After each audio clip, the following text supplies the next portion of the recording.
आज का टॉपिक है हमारे इंडिया का जो भी फाइनेंस सिस्टम है, फाइनेंशियल जो सिस्टम है वो कैसे चलता है, इसके बारे में आज बात करेंगे।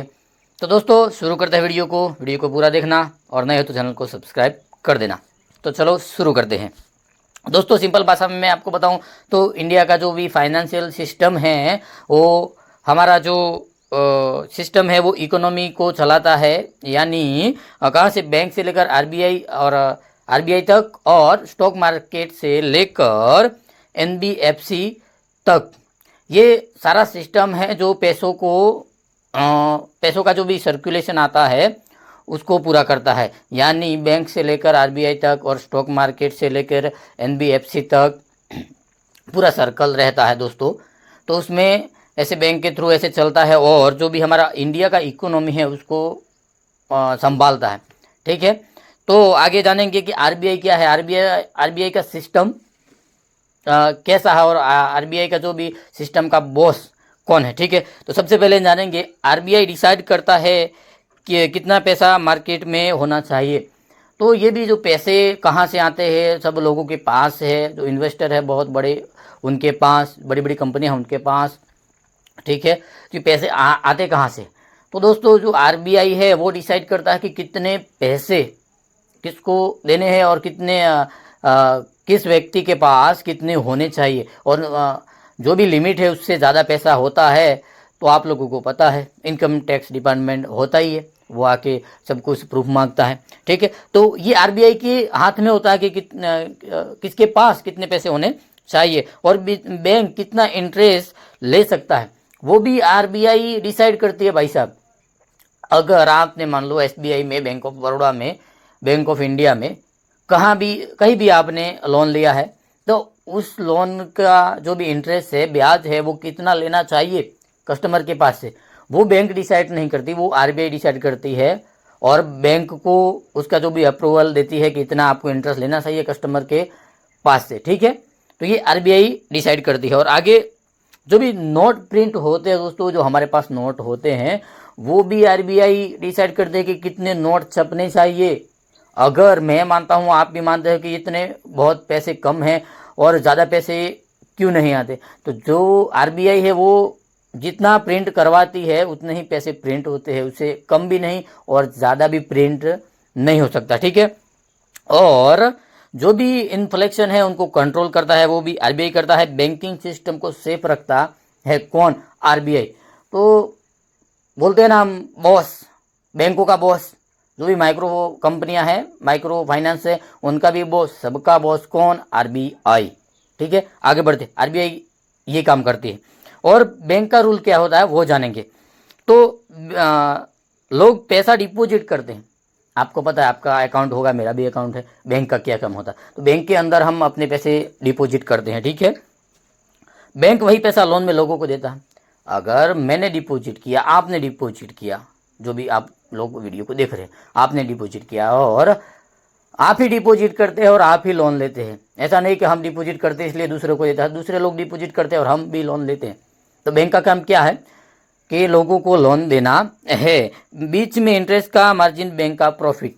और होता क्या दोस्तों, ये सिस्टम सारा अच्छा है।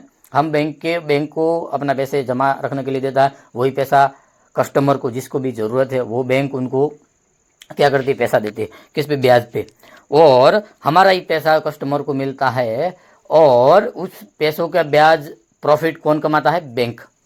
ठीक है, तो सबका मिलाकर जो भी कस्टमर का मिला के सबका बैंक पैसा रखती है और वही पैसा कस्टमर को देती है, उसके पास से वही पैसा वापस लेती है और ब्याज के साथ लेती है। तो प्रॉफिट किसका हुआ, बैंक का। तो ये बैंक का जो भी प्रोसेस है, उनका जो रूल्स है उनमें आता है। ठीक है, और public, private, small finance, payment bank, ये सब उसमें आता है। ठीक है, एग्जाम्पल के साथ आपको मैं बता दूं कि अगर 10,000 डिपॉजिट किया है, आपने किया है, तो वही पैसे मैंने अभी बताया वैसे बैंक लेती है, अपने पास रखती है और वही दूसरे कस्टमर को लोन जैसे किसी को चाहिए वो लोन दे देती है और उस पर ब्याज देती है। ठीक है, ये बैंक का रूल है। आगे बढ़ते हैं, एनबीएफसी क्या होती है।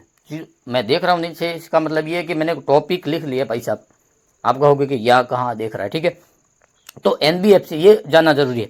बैंक जैसी कंपनी पर बैंक नहीं, NBFC non banking finance system, इसका मतलब ये होता है बैंक जैसी होती है मगर बैंक नहीं होती, ये कंपनी होती है, ठीक है। लोन देती है, ईएमआई पे फाइनेंस देती है। ये एनबीएफसी जो बैंक जैसी होती है, बैंक नहीं होती, वो जो पैसे देती है, बहुत सारे आज के टाइम में आप देख लो, ग्रुप लोन होता है, पर्सनल लोन होता है, मॉर्गेज लोन होता है, तो ये ईएमआई के थ्रू वापस पैसा ले लेती है हमारे पास, हमको देती है लोन पे, लेकिन आपको या मुझे या आपको सबको वापस देना होता है, ठीक है। तो एग्जाम्पल के तौर पे हम बजाज, महिंद्रा, ये बड़ी बड़ी जो बड़ी कंपनियां आज के तौर पे हाई लेवल पे उनको मैं बता रहा हूँ। बजाज फाइनेंस, महिंद्रा फाइनेंस, ये बड़ी बड़ी बड़ी कंपनियां, उनका नाम मैंने लिया है, ठीक है। और आगे बात करूँगा कि स्टॉक मार्केट का कंट्रीब्यूशन, स्टॉक मार्केट का आपको नॉलेज होगा, आधे लोगों को नहीं होगा। तो कंपनी पैसा रेज करती है, यानी कंपनी अपना पैसा बढ़ाती है वहाँ इन्वेस्ट करके। स्टॉक मार्केट में पैसा बहुत है भाई, लेकिन रिस्क भी है। आप चाहो, आपको नॉलेज है तो आप रख सकते हो उसमें पैसे और अच्छा खासा प्रॉफिट भी कर सकते हो। लॉन्ग इन्वेस्ट करते हैं कौन? बड़ी बड़ी कंपनियां लॉन्ग इन्वेस्ट करती है। कुछ इन्वेस्टर बहुत जो पैसे वाले लोग होते हैं वो इन्वेस्ट करते हैं। इकोनॉमी में ग्रोथ आता है, यानी जो भी इंडिया की इकोनॉमी है उसमें बढ़ावा होता है, अच्छा होता है, ठीक है। तो जब एक टाइम था तो रिलायंस कंपनी अपने शेयर बेचती थी, तो ऐसी बहुत सारी कंपनियां हैं जो अपने शेयर बेचती है। और आज के टाइम में और जो पिछले 10 साल 20 साल, उस टाइम का टाइम और आज का टाइम बहुत अच्छा होता है स्टॉक मार्केट में। अगर अच्छा हुआ तो प्रॉफिट हुआ तो, यानी नुकसान हुआ तो कंपनी जाने। इसमें फ़ायदा भी है और नुकसान भी है। स्टॉक मार्केट में आगे बात करेंगे, ठीक है। लेकिन ये थोड़ा सा मैंने आपको बता दिया, अगर आपको ज़्यादा नॉलेज है तो आप कर सकते हो, ठीक है। लेकिन इन्वेस्ट करोगे आपको पैसा मिलेगा, यही बात है, ठीक है। आगे बढ़ते हैं। यूपीआई और डिजिटल इंडिया के बारे में वो मैंने वीडियो बना दिया है, यूपीआई और डिजिटल वाला, वो जाके आप देख लेना। और आगे बढ़ते हैं। Insurance plus mutual fund, insurance का भी मैंने वीडियो बना दिया है। म्यूचुअल फंड में एसआईपी आता है, ठीक है, जो लोगों का पैसे जोड़ कर आता है, वो सब मैंने वीडियो बना दिया, आप जाके देख लो, चैनल में जाके देख लो। इंश्योरेंस का भी है, म्यूचुअल फंड का भी, एसआईपी जो है इसमें वो भी है, ठीक है।